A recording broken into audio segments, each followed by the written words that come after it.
प्राप्त जानकारी के अनुसार मुजफ्फरनगर के थाना खतौली क्षेत्र के ग्राम मड़ करीमपुर में कुछ अज्ञात युवकों द्वारा पथराव की सूचना मिली। भाजपा प्रत्याशी संजीव बालियान केंद्रीय राज्य मंत्री अपने चुनाव प्रचार में 8 से 10 गाड़ियों के साथ ग्राम मड़ करीमपुर थाना खतौली पहुंचे।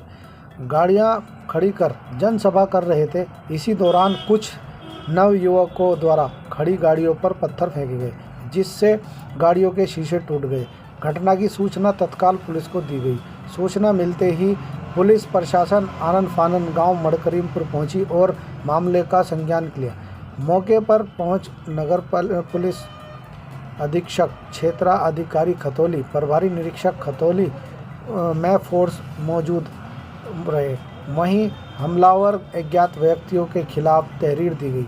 तहरीर प्राप्त कर सुसंगत धाराओं में मुकदमा पंजीकृत कर अग्रिम कार्यवाही विधिक पार्टी के साथ है। संजीव बालियान ने जो यहाँ जिले के अंदर 10 साल में सांसद रहकर माहौल परिवर्तन किया है, जो विकास के काम किए हैं, चाहे सड़कों का हो, चाहे बिजली का हो, चाहे अन्य काम हो, चाहे रेलवे लाइन के हों, लगातार जिस प्रकार से सांसद के नाते उन्होंने काम किया है और जिले की फिजा बदलने का काम किया है, तो मुझे लगता है ये विपक्षी लोगों को, क्योंकि कोई लोग उनके साथ नहीं है तो उनको रास नहीं आ रहा है, ये विपक्ष की साजिश है। उनके कुछ गुंडे इस तरह के विपक्ष के हैं जिन्होंने इस तरह की हरकत की होगी। मैं तो मानता हूं कि चुनाव अगर लड़ना है तो हिम्मत के साथ चुनाव लड़ना चाहिए। क्या हुआ, कितनी गाड़ियों में क्षति पहुंची है, तो कितने लोग चोटिल हैं? मेरे ख्याल से 10-12 लोगों को चोट लगी है और गाड़ियां भी, कई गाड़ियों में तोड़फोड़ हुई।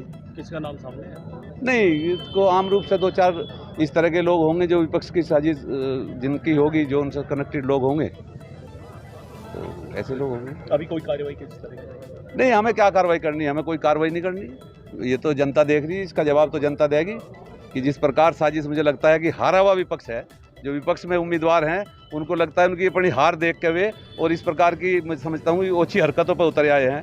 और अगर चुनाव लड़ना है तो साफ साफ चुनाव लड़े। हम साफ साफ चुनाव लड़ रहे हैं, हमें कोई दिक्कत नहीं है किसी किस्म की। नहीं, विपक्ष तो आपको पता ही है सारा जो भी है। आज शाम समय करीब 8:30 बजे थाना क्षेत्र खतौली के गांव मड़ करीमपुर से पथराव की सूचना प्राप्त हुई, जिस पर तुरंत थाना प्रभारी खतौली, मैं फोर्स के पहुंचे और इसके बाद क्षेत्राधिकारी खतौली और मैं एसपी सिटी मौके पर पहुंचे। यहाँ गांव में पहुंचकर जानकारी की गई तो ये पता चला है कि आज शाम को गांव में भारतीय जनता पार्टी के प्रत्याशी द्वारा एक जनसभा की जा रही थी। इस जनसभा के दौरान कुछ असामाजिक तत्वों द्वारा पहले नारेबाजी की गई और फिर उसके बाद में जो बाहर गाड़ियों का काफिला खड़ा था उस गाड़ियों पर पथराव किया गया। उनमें से कुछ गाड़ियों के शीशे टूटे हैं। गांव में अभी वर्तमान में पूरी तरह से शांति व्यवस्था कायम है और कोई कानून व्यवस्था की समस्या नहीं है। इसके अतिरिक्त इस पूरे प्रकरण की गंभीरता से जांच की जा रही है और इसमें तहरीर प्राप्त कर सुसंगत धाराओं में मुकदमा पंजीकृत किया जाएगा और अग्रिम विधिक कार्यवाही अमल में लाई जाएगी।